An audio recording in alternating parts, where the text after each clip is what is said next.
নমস্কার, Rishibani institute of Vedic অ্যাস্ট্রোলজির পক্ষ থেকে স্বাগত জানাই আজকের জ্যোতিষ আলোচনায়। আমি শান্তনু আপনাদের সঙ্গে। আলোচ্য বিষয় বিশুদ্ধ জ্যোতিষ। দেবগুরু বৃহস্পতি আগামী 11ই নভেম্বর কর্কট রাশিতে বক্রী হচ্ছেন। পুনর্বসু নক্ষত্রেই তিনি বক্রী হবেন।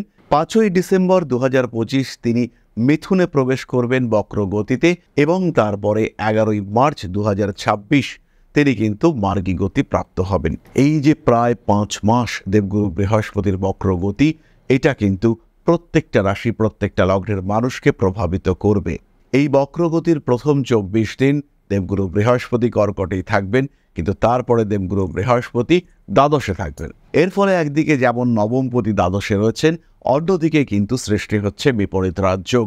এবং আমরা সবাই জানি বিপরীত রাজযোগ কিন্তু টাফ টাইমে অ্যাক্টিভেটেড হয়। কোনো কোনো সময় বিয়ের পরে বিপরীত রাজযোগ অ্যাক্টিভেটেড হতে দেখতে পাওয়া যায়। এমন একটা সময় যখন সবাই আপনাকে ছেড়ে দিয়েছে, ভাগ্য ইউনিভার্স আপনার থেকে মুখ ফিরিয়ে নিয়েছে, ঠিক সেই সময় এই বিপরীত রাজযোগ আপনাকে ভয়ঙ্কর বিপদ থেকে বাঁচিয়ে নিয়ে আসতে পারে। যদি একটু সাপোর্টিভ দশা থাকে, তাহলে সেই দশার মধ্য থেকে এই বিপরীত রাজযোগ যেটা কিনা আপনার জন্য সৃষ্টি হতে চলেছে, সেটা আপনাকে বাঁচিয়ে নিয়ে আসতে পারবে, বড় সমস্যা থেকে আপনাকে দূরে সরিয়ে নিয়ে আসতে পারবে এই কম্বিনেশন। শরীর স্বাস্থ্যের ক্ষেত্রে কর্কটকে সচেতন হতে হবে। স্পেশালি 5 তারিখের পর থেকে, ডিসেম্বরের 5 তারিখের পর থেকে একটু সচেতন হতে হবে। ষষ্ঠপতি বৃহস্পতি তিনি দ্বাদশে অবস্থান করছেন। ষষ্ঠ অর্থাৎ রোগ, দ্বাদশ অর্থাৎ ব্যয়, অর্থাৎ রোগের কারণে ব্যয় বৃদ্ধির সম্ভাবনা এটা সৃষ্টি হতে পারে। ঠিক একইভাবে নবমপতি তিনি বক্রী হয়ে দ্বাদশে অবস্থান করে রয়েছেন। ফলে বৃহস্পতি লগ্ন বিন্দু থেকে কিন্তু দূরে সরে যাচ্ছেন, তার পশ্চাৎ অপসারণ ঘটছে। এই সময় নবম অর্থাৎ উচ্চ বিদ্যা, নবম অর্থাৎ সৌভাগ্য বৃদ্ধি, চাকুরি প্রাপ্তির প্রচেষ্টা, সাকসেস ইত্যাদির কারণে দূর দেশ যাওয়ার চেষ্টা, উচ্চ বিদ্যা কর্মসূত্রে উন্নতি, সৌভাগ্য লাভের উদ্দেশ্যে বিদেশ যাত্রার প্রবণতা এটা বাড়তে দেখতে পাওয়া যাবে কর্কট লগ্নের মানুষদের ক্ষেত্রে। শারীরিক অবস্থার দিকে কিন্তু একটু খেয়াল রাখতে হবে। কর্কটকে অবশ্যই কিছুটা সচেতন হতে হবে। স্পেশালি যাদের ডায়াবেটিস রয়েছে কিংবা যাদের রিসেন্ট কোলেস্টেরল ধরা পড়েছে, তাদের কিন্তু একটু বেশি সচেতন হওয়ার প্রয়োজনীয়তা রয়েছে। এমন কাজকর্ম করবেন না যার কারণে আপনার পুরনো রোগের প্রাদুর্ভাব ঘটে, শরীর আবার একটু খারাপের দিকে এগিয়ে যায়। প্রচুর পরিশ্রম, প্রচুর শরীর চর্চা এই সময় করতে হবে। দেবগুরু বৃহস্পতি বক্রী হওয়ার সাথে সাথে প্রথম 25 দিন কর্কটেই থাকছে।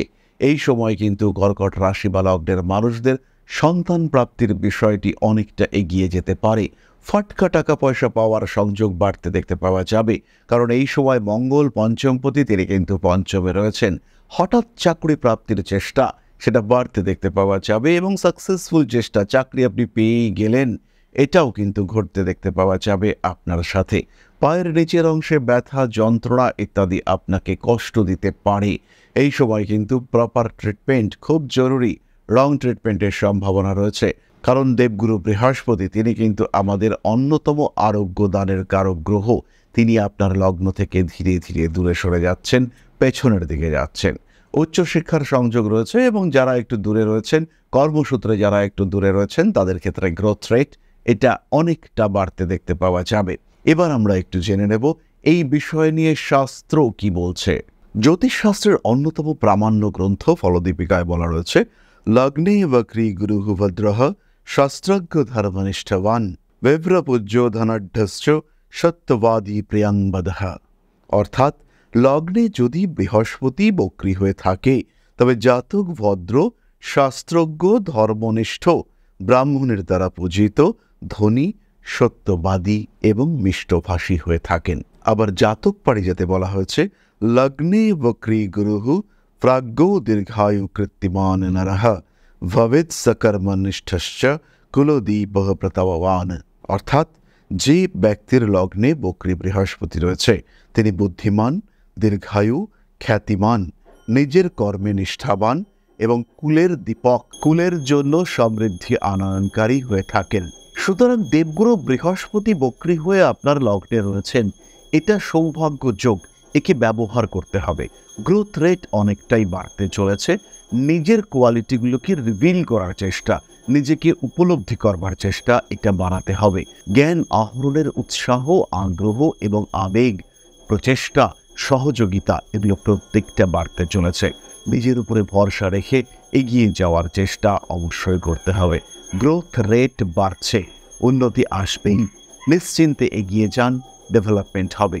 তারপরে 5ই ডিসেম্বর দেবগুরু বৃহস্পতি আপনার দ্বাদশে প্রবেশ করছেন। দ্বাদশে বৃহস্পতি বক্রী, কি বলছে শাস্ত্র আমরা একটু জেনে নিই। শাস্ত্রে রয়েছে দ্বাদশস্থ গুরুর ইয়দি সৎ পাপ দৃষ্টবলি চ বক্রগা ব্যয় বৃদ্ধিং করতি নৃণাং মোহং বিদিশবাসঞ্চ। অর্থাৎ দেবগুরু বৃহস্পতি যদি দ্বাদশ ঘরে বক্রী হয়ে অবস্থান করেন, সেই ক্ষেত্রে জাতকের অপ্রয়োজনীয় ব্যয় বৃদ্ধি পায়। তিনি ভ্রান্ত চিন্তা এবং বিদেশ বাসের জন্য বাধ্য হয়ে থাকেন। দেশত্যাগের সম্ভাবনা বাড়ে। তার মনঃসংযোগের অভাব এবং ধর্মীয় বিভ্রান্তি সৃষ্টি হতে পারে। তবে যদি শুভ দৃষ্টিযুক্ত হয়, তখন তিনি গোপন আধ্যাত্মিক সাধনায় সিদ্ধিপ্রাপ্ত হয়ে থাকেন। সুতরাং দ্বাদশে বৃহস্পতিও যখন বক্রী হবেন, তখনও যে মারাত্মক অশুভ তা কিন্তু নয়। কিছু গোপন বিদ্যায় পারদর্শী হওয়ার সম্ভাবনা এটা বাড়তে দেখতে পাওয়া যাবে। আত্মবিশ্বাস বাড়বে এবং তার সঙ্গে সঙ্গে লড়ে জিতব এই মানসিকতাও বাড়তে দেখতে পাওয়া যাবে। মানুষের ক্ষেত্রে উন্নতির সংযোগ এটা বাড়তে চলেছে। গ্রোথ রেট অনেকটা বেশি। নিজের ক্ষেত্রকে সুপ্রশস্ত, আরও সুপ্রশস্ত করে তুলবার সুযোগ এটা বাড়তে দেখতে পাওয়া যাবে। মানসিক দিক থেকে অনেক বেশি বলশালী হয়ে উঠবেন কর্কট রাশি বা লগ্নের মানুষরা। তারই সঙ্গে সঙ্গে জ্যোতিষ চর্চার প্রতি আগ্রহ বাড়তে পারে। আর যদি সেই আগ্রহ বাড়ে, সেই ক্ষেত্রে আমরা রয়েছি আপনার পাশে। Rishibani institute of Vedic astrology আপনার জীবন এবং জ্যোতিষশাস্ত্রের মধ্যে মেলবন্ধন ঘটানোর জন্য অন্যতম শ্রেষ্ঠ মাধ্যম Rishibani institute of Vedic astrology. যাই হোক না কেন, আমরা এবার চলে আসব নাক্ষত্রিক আলোচনা প্রসঙ্গে। প্রথমেই রয়েছেন পুনর্বসু নক্ষত্রের জাতক এবং জাতিকারা। পুনর্বসু নক্ষত্রের জাতক বা জাতিকা বাণিজ্যে সাফল্য প্রাপ্তির সম্ভাবনা দেখতে পাবেন। তারই সঙ্গে সঙ্গে বাবার শরীর স্বাস্থ্য নিয়ে কিছুটা দুশ্চিন্তাগ্রস্ত হয়ে পড়তে পারেন। প্রপার ট্রিটমেন্টের অভাব, টাইমিংয়ের অভাব এগুলো সমস্যা সৃষ্টি করতে পারে। এবং যদি আপনি বিদেশে রয়েছেন, আপনার বাবা দেশে রয়েছেন, এরকম সিচুয়েশন হয়, সেই ক্ষেত্রে শরীর স্বাস্থ্য নিয়ে দুশ্চিন্তা বাড়তে পারে। ফিনান্সিয়াল সেক্টরে কিছুটা প্রতারিত হওয়ার সম্ভাবনা এটা দেখতে পাওয়া যায়। কর্মক্ষেত্রগত উন্নতির সংযোগ রয়েছে। ধীরে ধীরে ধাপে ধাপে উন্নতির প্রচেষ্টা এটা অবশ্যই আপনাকে করতে হবে। কার্মিক উন্নতির সুযোগ দেখতে পাওয়া যায়। বাড়ি পরিবর্তনের সম্ভাবনা এটাও কিন্তু আপনার ক্ষেত্রে আসতে চলেছে। ভাবনা চিন্তার গভীরতা বাড়তে দেখতে পাওয়া যাবে। মানসিক দিক থেকে অস্থিরতাগ্রস্ত হয়ে উঠতে পারেন। ক্রিয়েটিভ ফিল্ডে উন্নতির সম্ভাবনা রয়েছে। চাকুরি প্রাপ্তির সংযোগ। পরবর্তী নক্ষত্র পুষ্যা, পেটের সমস্যায় ভুগতে পারেন এবং অতিরিক্ত খাদ্য গ্রহণ, বলা যেতে পারে অখাদ্য গ্রহণ, আপনাকে সমস্যায় ফেলতে পারে। অর্থনৈতিক ক্ষেত্রে গ্রোথ দেখতে পাওয়া যাবে। নিজের জীবনকে আরেকটু বেটার করবার জন্য কিছু চেষ্টা এটা অবশ্যই পুষ্যা করতে পারবেন। বাড়তি কাজের সুযোগ দেখতে পাওয়া যাবে। রাজনৈতিক সক্রিয়তা বাড়তে পারে। হঠকারিতা অ্যাভয়েড করার চেষ্টা অবশ্যই করতে হবে। মাতৃতুল্য ব্যক্তিবর্গের শরীর স্বাস্থ্য নিয়ে কিছুটা সমস্যা বাড়তে পারে। অনৈতিক কার্যাবলী থেকে নিজেকে দূরে সরিয়ে রাখার চেষ্টা এটা অবশ্যই করতে হবে। গুপ্ত শত্রুতার কারণে সমস্যাগ্রস্ত হয়ে পড়তে পারেন। নান্দনিক কাজকর্মের ক্ষেত্রে কিছু জটিলতা বৃদ্ধির সম্ভাবনা রয়েছে। আপনার গ্রোথ, আপনার ডেভেলপমেন্ট শত্রুতার কারণে কিছুটা ডিস্টার্ব হতে পারে। খেয়াল রাখতে হবে ষষ্ঠপতি বৃহস্পতি তিনি কিন্তু বক্রী হয়ে আপনার লগ্নে রয়েছেন। শত্রুদের প্রভাব এটা আপনার উপরে অনেকটাই বেশি। নিজেকে কিছুটা নিয়ন্ত্রণে রাখার চেষ্টা এটা অবশ্যই আপনাকে করতে হবে। পরবর্তী নক্ষত্র অশ্লেষা, উদ্যমী হয়ে ওঠার সম্ভাবনা দেখতে পাওয়া যায়। অ্যাক্টিভিটি লেভেল বাড়তে দেখতে পাওয়া যাবে। রক্ত সংক্রান্ত পীড়ায় কিছুটা কষ্টপ্রাপ্ত হতে পারেন। কাজকর্মের বাড়তি সুযোগ আসতে চলেছে। প্রেমিক কিংবা প্রেমিকার শরীর স্বাস্থ্য নিয়ে একটু দুশ্চিন্তা বাড়তে পারে। কর্মচারীদের সঙ্গে একটু অশান্তিতে জড়িয়ে পড়তে পারেন। মানসিক দিক থেকে দুশ্চিন্তা বাড়তে দেখতে পাওয়া যাবে। বাড়ি পরিবর্তনের সুযোগ রয়েছে। ধর্মীয় কাজকর্মে সংযুক্ত হতে পারেন অশ্লেষা নক্ষত্রের মানুষরা। কর্মতৎপরতা এটা কিন্তু অবশ্যই বাড়তে দেখতে পাওয়া যাবে। অশুভ দশা চললে এই সময় মানসিক দিক থেকে একটু ডিপ্রেশনের মধ্যে পড়ার সম্ভাবনাও দেখতে পাওয়া যায়। নিজের উপরে কিছুটা নিয়ন্ত্রণ রাখার চেষ্টা এটা অবশ্যই করা যেতে পারে। তাহলে দেবগুরু বৃহস্পতি বক্রী হচ্ছেন, তার কি ইম্প্যাক্ট আপনার উপরে পড়ছে সেই সম্পর্কে আমরা কিছুটা ধারণা প্রাপ্ত হলাম। এরপরে আমরা চলে আসব আলোচনার পরবর্তী পর্যায়ে, অর্থাৎ আপনাদের প্রশ্ন, জ্যোতিষের উত্তর। তবে তার আগে ছোট্ট একটি বিষয় আপনাদের সঙ্গে শেয়ার করতে চাইব। পরম ব্রহ্ম মিলন মঠ ও সেবাশ্রম অধ্যাত্ম, সেবা এবং প্রকৃতি পূজনে সম্পূর্ণ নিয়োজিত একটি সংস্থা। সম্পূর্ণ স্বেচ্ছাসেবী এবং সমাজ কল্যাণমূলক এই সংস্থা আমরা এগিয়ে চলেছি মানুষের পাশে দাঁড়ানোর লক্ষ্যে। এই প্রসঙ্গে দীর্ঘদিন ধরেই আমরা বিভিন্ন এলাকায় বেশ কিছু কাজ করে আসছি।